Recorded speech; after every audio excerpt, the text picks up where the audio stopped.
What's up, everyone? We're back with some more of the First Descendant. Now, we're going to be getting into Ines. I feel like this character is absolutely insane. She's great for bossing. She's great for mobbing. And I would highly recommend this character, especially if you're getting reacclimated into the game or you're coming in new. And so with that, I'm going to be taking you guys on a journey. A lot of you guys asked for this, and it's basically you seeing me go throughout the game, actually playing it and showing you it in, I guess, somewhat real time. So you can kind of see how the character feels, how the character operates, and kind of just talking through some of those things. So again, with that, I will have some timestamps so that you guys can skip around if you choose that you want to do so. But let's go ahead and let's get right into it. All right. So first thing we're going to do, obviously, is get into some gameplay. So for those of you guys that have never seen this character or are still wondering what is the potency or the potential of this character, we're going to go into one of the hardest pieces of content in the game currently, the Void Erosion Purge. Now, the reason why this content is so important is because this is where you are going to start getting these core drops, and this is for the special augmentation cores. These cores are huge because this is going to allow you to take your weapons to the next level, and that is inherently going to take your Descendants to the next level. So we're going to be doing the highest stage currently at the recording of this video. I think February 6th, we do get some more stages, but I would say realistically, getting to floor 10, getting to floor 20, those are going to be your goals, especially if you're newer. You have to hit MR 18, so that is a thing. But this is just, again, an all-around amazing build, and how Ines plays is just really nice, just to make things easier for you, right? So there's going to be a lot going on. There's a ton of monster density in here, and I'll just kind of show you how I play her. So one of the things that you're typically going to be doing, like you can already see, I'm spamming her skill 1, right? Or her Q. Now, the cool thing about this is that it is a global ability that can go through things, right? So for example, right now you can see I'm not actually aiming behind me, but it will still hit things behind me. And so between that and her skill 4, we're basically going to be using those two things to basically clear this entire room. Now, the other thing is that I typically will run a build that's a little bit tankier, so I have some bulk here. Now, as you can see, we took on a ton of damage just then, but that's okay. Because again, like I mentioned, her abilities can hit through things. So if you're feeling like you're getting overwhelmed, you can hit like different corners or certain angles on things to help sustain yourself. Now, I am talking, so it's like, you know, half attention here, but trying my best, right? But yeah, you can clearly see that she's pretty effective. We're gonna throw her ult down. And the ult is just basically going to be an electric barrage all over the place, help you kind of maintain and just keep some of these targets down. You will notice that there are some characters with shields that will pop up. And that is also going to be one of the guns I'll be like talking about in this video, the Valtia. Which is like really good for working down and bursting those shields. And then of course we're using another gun called the Secret Garden, which is going to be super huge for this specific like type of style that we're using her as, right? So we're gonna go ahead, pop her ult. Now for this build in particular, I go for a little bit more sustain over like maximum range. And I'll kind of show you guys that in the actual build as well, is because I feel like, again, like the big thing is that you want to survive. Some of the enemies here can hit you and just straight up clear 6K, 7K HP.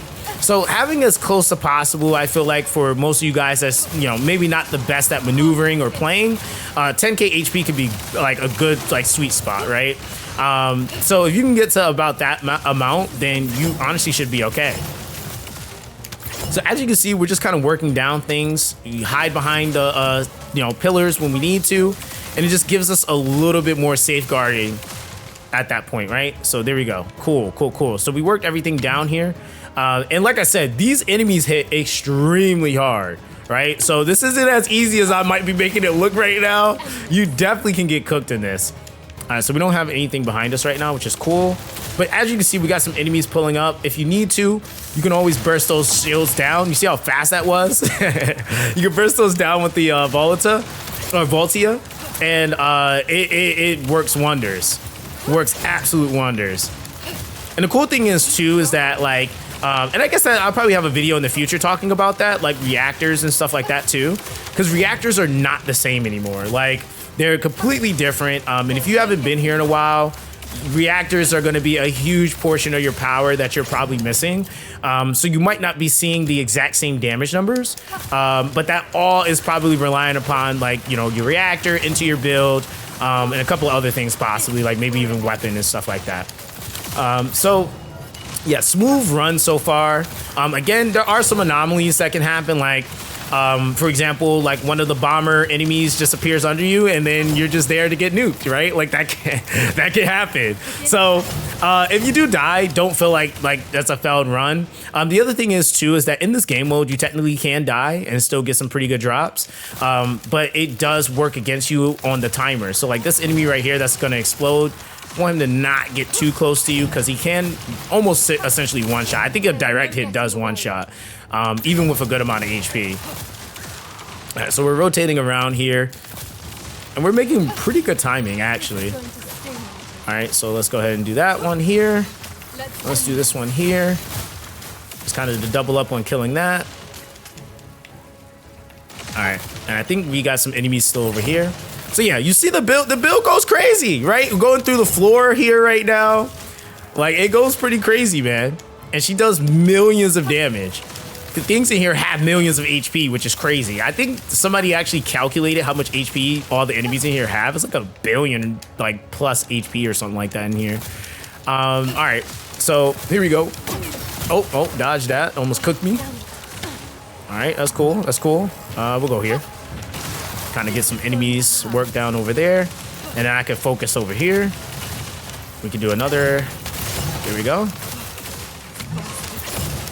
All right, and then like, dude, her Q is just so freaking good, dude, because it constantly bounces back and forth. And that's another thing too, is that the closer that you are to it, it will actually do more DPS faster. So we're gonna target that middle area.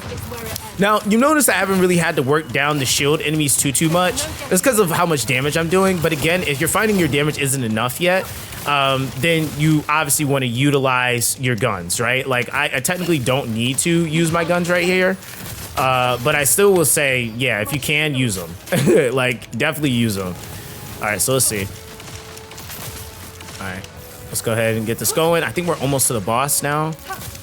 We might have one more spawn in. We got to be careful because I don't know where the bomber ones spawn in sometimes, and they could just straight up cook you on their own. So that is the thing. That is the thing. Yep, I'm just maneuvering, moving past those, and then now we're on the boss. Here we go. And for the boss, what's really cool is watch this. I don't even have to face any of that, right? Now this might be the first time you might see me shoot my gun here because we need to hit the face here. All right. And if you're running low on HP, just go grab some and then get behind another block, right? Oh, okay. Oh, teleported. Ooh, that was a hard hit. We might die here. Oh, no. Maybe not. Let's see if it gives me it. Okay, there we go. All right, and then that's the fight. All right, so now all I do is just get within range to be able to throw my ability again. And then we can just cook the boss from right here. All right, there we go. And that's GG. So you guys get to see actual application of the entire fight. No edits, no anything. I'm sweating a little bit. It's a little bit harder to talk and do that at the same time, but we're gonna move back because I want to show you guys obviously what I have built into her. Again, I have to shout out the fam EXO for helping me with putting this together because he's just the supreme vet. He's been continuously playing. I obviously have an idea of how to play this game, but there were a lot of changes that happened, and I even had to get reacclimated and, you know, understanding what changes were made, why those changes were made, etc. And so now that we're caught up, we can actually talk about these things. Now, what are we running? There's a couple of different things that you will have to consider as far as the build. We'll actually start off with the modules just because I feel like that's like one of the first things that you typically want to understand or know if you're farming, doing EXP leveling, etc. So you can see I have a everything build and I have a tower build. Now keep in mind that this build does work with the bosses as well. Right now, currently, Ines is being used to farm things like Defiler, which is the hardest boss in the game. This build specifically is the build that you can utilize for that. Now, the thing is that you also have to kind of consider a couple of different things, how much you've min-maxed your build, etc. And also what season buffs you might have as well. So that's another big thing. But we are utilizing the time of the hunting hounds. The time of the hunting hounds is pretty big. This basically gives you the ability to still keep your crit abilities, but it basically makes it to where it reduces the number number of bounces of a chain lightning and modifies it to be stackable. And it also modifies the archetype of the modified skills to tech, right? So this is the current best in slot that I would say is for Ines, because the other one takes away all of her crit, which is something you kind of don't want to happen. Obviously, you see we're hitting like millions of damage. That's what you want to maintain. Now, what we have here, obviously, nimble fingers so that you can get your skill cooldown as quickly as possible. You want to be able to spam things like your skill 1. Keep in mind that skill 1 is going to be huge, right? Like you want to be able to spam this as much as you possibly can. It does have a stack counter on it, but then you also want to be able to utilize your skill 2, skill 4 as much as you can. We have the skill critical insight, so skill crit damage is going to be huge, as you can see per the damage, right? So front lines is a no-brainer there, because then you get more skill crit damage and crit rate. We're obviously using tech specialist, which is going to be pretty huge for the modifier. We're using midair maneuvering. You can use the other one or the other grapple if you choose to do so there. MP conversion, which is going to give you a skill cooldown of minus 36.5%, reducing some of the MP, but there's some ways that you can filter that to where it doesn't matter and it just kind of rinses that MP off. So the skill cooldown is just allowing you to rotate, get those skills back much quicker. Maximum range is huge because this is going to allow you to hit at a much further radius, especially using like your skill 4, for example. We have skill expansion, which is going to further be building on that, just give you more radius and just maxing it, right? Increase HP, which is the bare minimum. I definitely would recommend that you need at least 1 HP mod on her to make her work, right? Like there's no reason you would run no HP mod. That is like the dumbest thing to do. Just don't do it because things just hit way too hard now. And then of course you have focus on electricity, which does have a little bit of a skill cooldown reduction, but it's not significant enough to where you wouldn't want that extra electric skill power, right? Now, on top of that, I would say the only variances that we have on the build is when we're doing tower. Tower is a little bit different because I would say that technically for me, or personally for me, I like to run a little bit more HP. So I go with Battle of the Stamina, gives me skill duration, plus the increased HP. You can obviously use the other HP mod. So if we just type in HP here, you have HP amplification. It does reduce your shield. I'm not really trying to reduce anything as far as like any of my sustain or what's gonna help with my bulk. So I don't really touch that. And again, you could technically go with that for a little bit more HP value if you choose, to want more HP. But like I said, it just really all depends. The extra 100% is fine, but if you need that extra 100 on top of that, then you will sacrifice some shield for that, but it can still work, right? So ultimately, this is the singular build. Again, I have obviously reset every slot, but I will say, like, if you really didn't want to, you don't have to do the Transcendent slot.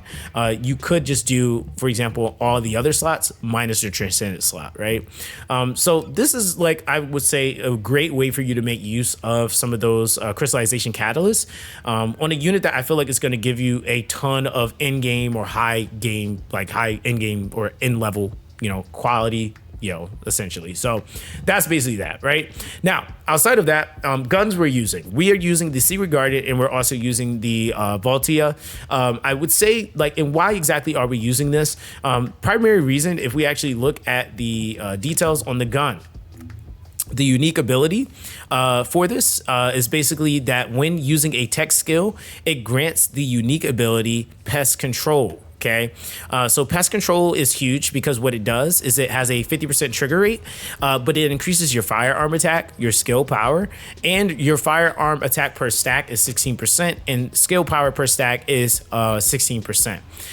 So this is something that is huge. It does obviously affect dimensional abilities, but this also means that you can use this without having to full send, invest, or build the gun. So as you can see, I'm going through the content. I'm still working my way through content personally, and the gun is not fully built, right? Like if we go through the gun, this is what I have on it. 670, K DPS is still really nice, but it's not fully built yet. I have 2 slots that come preset that were essentially just there. I haven't done any resets on it. So this is actually, again, a really nice build for you to get right back into the game. Obviously, I've been playing, the game pretty long, all through preseason and even into season 1. So I have a ton of mods that are already leveled. So that might be a thing for some of you guys that are newer. You're still gonna have to work through farm, Kuiper, so that you're able to farm that up. But again, the main reason why you have this on is because of that ability. So, despite me having like the the core already unlocked on this. The main thing you're really getting from this is the unique ability from the weapon. Now with the Voltia, the main thing about this weapon, and as you can see again, just some quick equips that I have on it. I have started to work on this a little bit, but not crazy. It's amazing at breaking shields, right? So that's like one of the big things, is that if you're feeling like those shields are like too difficult, or you're not doing enough DPS to break those on its own with just the skill power, then you're going to be utilizing that, right? Like that's a huge gun. You get that from the battle pass for free. You can get copies of it for free. Obviously, if you buy the battle pass, you'll be able to max it out. But for those of you guys that don't know, what they actually decided to do was that in the future, I think it's like after 3 or 6 months, somewhere around there, I can't remember the exact number, they actually add these guns into the game so that you, as a free player or free to play player, you can go and get those guns. So you're not like excommunicated basically from those guns, just temporarily for the time being. So you'll always be able to go get them later. Now, as far as our reactor, okay, now the thing that I would say is really important to note too, guys, is that reactors have changed. They're not exactly the same. With reactors, we obviously have this one maxed out. It is not a god roll with double gold. I would definitely say getting back into the game, don't worry about that. If you can just get the skill cooldown, that is like the primary stat that you really want. I decided to go with skill critical hit damage, but don't stress yourself on getting god rolls in the very beginning. These are the things that you do after you build up your account. You min-max later. I think some people have misconstrued what min-maxing is really about, and min-maxing is the thing you do at the end of the process. Like once you get your base things kind of going, then you can min-max. If you don't have anything to do this with, then it doesn't make sense for you to do it. So with that, what we've mounted as far as the guns on there is the tactical rifle, which is going to be for the Secret Garden, and the beam rifle, which is going to be for the Voltia. Okay, so very, very important to know. Electric tech for the reactor is also really important, and like I said, skill cooldown is the biggest thing. If you can even get like the skill crit rate or skill crit hit damage like on blue, that's fine. Work with that for the time being. But I would definitely say that the biggest thing is that you want to really at minimum get purple and the gold skill cooldown, right? So that's the biggest thing. Slayer set, okay? Slayer set is going to take you some time to get a perfect Slayer set. I'm still even working on my Slayer set, getting that up to par. As you can see, we got the MP recovery with the shield recovery out of combat. This is a lot less in HP value, but again, the Slayer set is just extremely invaluable. I mean, you get the rounds per magazine. The biggest thing is that you're getting the skill cost, the skill power, which is huge, right? The skill power is what makes this set so freaking ridiculous, and that's why you see some of these characters hitting so hard. So again, this is another massive component. If you're realizing your units aren't doing certain things, it's because they probably don't have this. Biggest things you want: MP recovery out of combat. We obviously have the max HP here. If we could get that gold at some point, that would be great. But again, MP recovery in combat, defense, MP recovery modifier. We have that with the shield. We have max shield with the max HP here. And then of course, again, more HP here on the first one. Now, the main thing is that when it comes down to sustain, you might want to pick up a couple of different external components that might have more base HP on them, just so that you can have some sustain if you're realizing that, again, you're not surviving well enough. I will say that sometimes, sacrificing a little bit of damage is much better for the sustain, so that, again, you can be alive to actually clear things. When you're on the ground, you're not doing any damage, right? So that's kind of the idea, right? So very, very simple, very straightforward as far as the build that we're using. That's that, right? Now, other things that I would say are worth noting is just simply making sure that, like for example, on my inversion reinforcement, one thing that I did decide to snag was the attribute here. So electric focus rounds, adds electric attack equal to 4.8% of the firearm attack for 30 seconds, up to 5 stacks. I am using Adrenaline Rush as well. Adrenaline Rush is actually pretty nice because what it does is it basically increases all your movement speeds. That's even something that I decided to go for on the core, and let's actually talk about that real quick too. This is the only gun that I currently have cord right now, and I decided to go with the movement speed. I'm working on getting those gold rolls, but movement speed is huge, right? Like the more and the faster that you can move, you can get out of certain abilities. It makes it easier for you to move outside of like the enemy being able to trace you. So just kind of keeping in mind that movement speed is nice. I really like it. It's not the thing you have to build, but if you want to build it, it can be effective. Some people go for like the firearm attack or like more damage and things of that nature, but that's entirely up to you on the type of build that you want for that, right? Cores, I feel like, are kind of sort of in the air for certain things depending on what you're trying to get the unit to do specifically, but they are a little bit more of the end game process, which is why I'm not really hyper fixating on that, because you're essentially trying to grind that. But we'll have more videos where we're talking about that. So that's basically that. All in all, I feel like Ines is definitely going to be a character that a ton of you guys should absolutely build. I feel like she has a ton of value. She's going to absolutely make your grind much, much easier. Again, things like Defiler and the current content in the game that I would say is quote unquote the current in-game content, yeah, she's able to essentially do it. Now, again, if you are missing any components in any parts of this build, it will obviously show in the damage or the numbers that you're able to achieve, because every little thing matters. If you don't have one thing, it could drastically change or shift how effective or how potent she is.